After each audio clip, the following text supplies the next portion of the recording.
I decided to rank the best ankle breaker from every 2K game. Starting off with NBA 2K14. This is probably one of the craziest ankle breakers of all time. Not only did he break the first person, but he also broke the help defense and got the bucket. I'm gonna rank this ankle breaker a 10 out of 10. We're starting off on a high note. Some of you may be wondering, why are you starting on 2K14 when there were ankle breakers before this? One, I didn't play any 2K before 2K14. And two, I feel like 2K14 is the beginning of the current era of 2K. Next, we got NBA 2K15. He comes up the court and does a crossover and behind the back into a mean snatchback.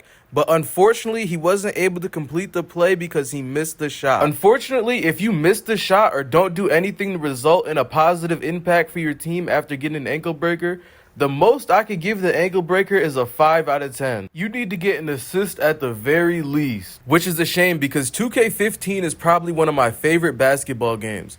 No, it wasn't realistic. Yes, it had a lot of cheese, but when it comes down to it, it was one of the most fun games you could play. Because if you remember, in 2K15, the stamina bar was just a feature that they included in the game. It meant absolutely nothing. You could dribble, and dribble forever, and it wouldn't affect if your shot went in or nothing. Like, you could just keep on dribbling.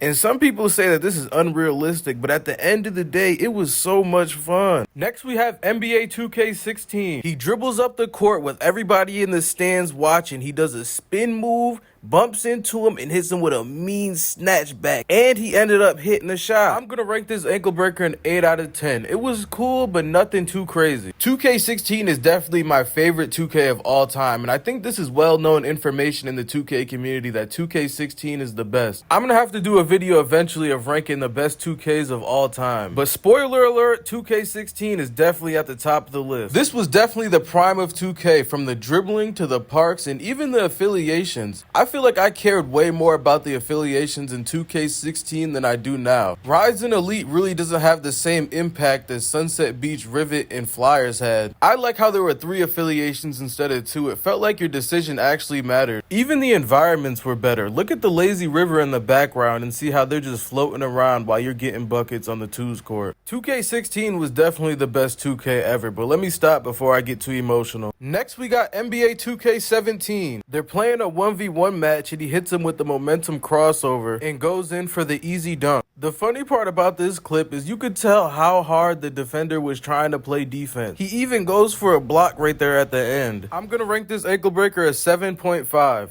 2K17 was another really good game. I don't think it was as good as 2K16, but it was definitely still fun. This was the first 2K where I actually sat down and really figured out how to dribble. I would say that this is the last 2K before 2K started to go downhill, because next we got NBA 2K18. This game might have been terrible, but this is one of the craziest ankle breaker sequences I've ever seen. First, he breaks his ankles right there and goes in for the easy dunk, and then he jogs back to the 3-point line to check up the ball. He gets the ball right back and hits him with a half spin and makes him fall even worse this time. I'm gonna rank this ankle breaker a 9 out of 10. I think 2K18 is unanimously the worst 2K of all time. I don't think I've ever met somebody who said that they enjoyed playing this game. I think the worst part about this game was them removing the rep system and making it so your overall is basically your rep. That was the most corniest thing that they ever added, because you could hit legend all off my career. You didn't have to play a single part game to become legend this year. It made absolutely no sense for the first person to hit legend to not have played against a real person and only playing against bots. Next, we have NBA 2K19. This clip is so sad. He's coming up the court and hits him with a mean snatchback and he goes flying.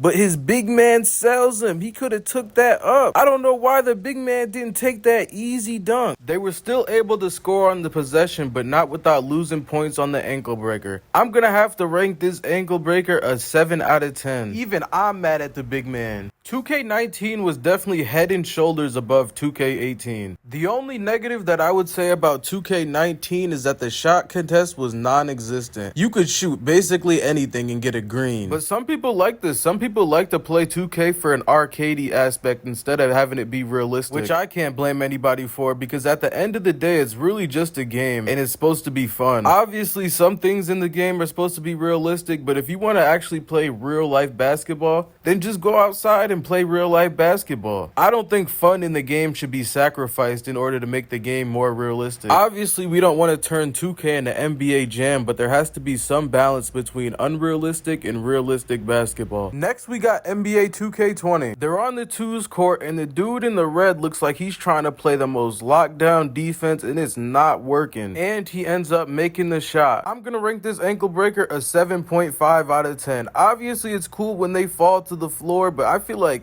this was just really embarrassing. 2K20 was a great game. I think they did a good job of balancing realistic and unrealistic. And look at these courts. I like how they switched up the courts from time to time. One of the most underrated things in 2K is a really nice court to play on. Playing on the same court for too long starts to get stale and stagnant. And they really don't do a good job of updating the courts anymore. They might change the color from season to season, but they really don't actually change the court for real. But hear me out. I think 2K20 is slightly overrated. I see a lot of people that say 2K20 is the best 2K of all time. And I think that this mostly comes from people who didn't play 2Ks before this. Because you have to remember, everybody was inside in 2K20. So I think everybody having their friends online at the time is what made this game really good. But I don't think this is the best 2K of all time. Next, we have NBA 2K21. He comes up the court and does a hesitation cross and a snatch back, and the defender takes a tough fall. But this clip is gonna have to get some points knocked off because it took too long for him to take a shot after getting an ankle breaker. I'm gonna rank this clip a 6 out of 10. I really like how I'm explaining the clip and then giving a refresher on how the 2K was at the time, but for 2K21,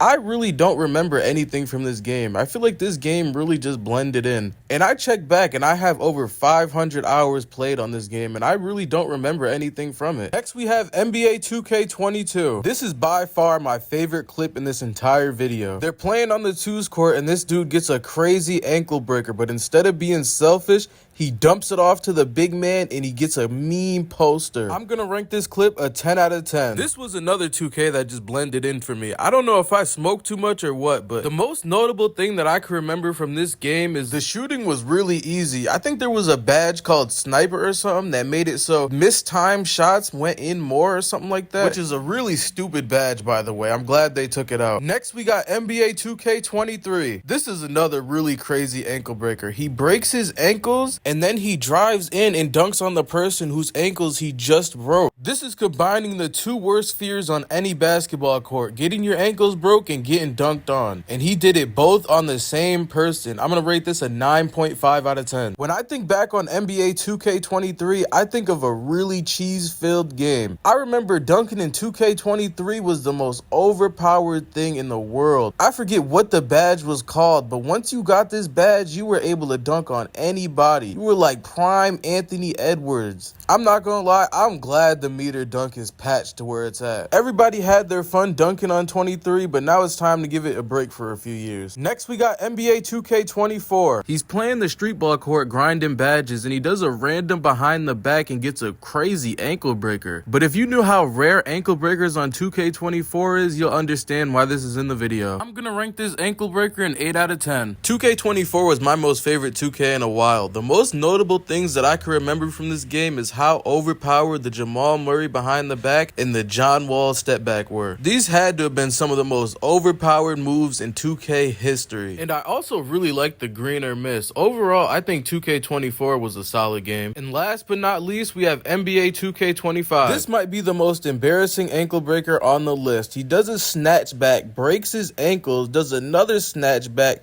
points at him and laughs, and then splashes the shot.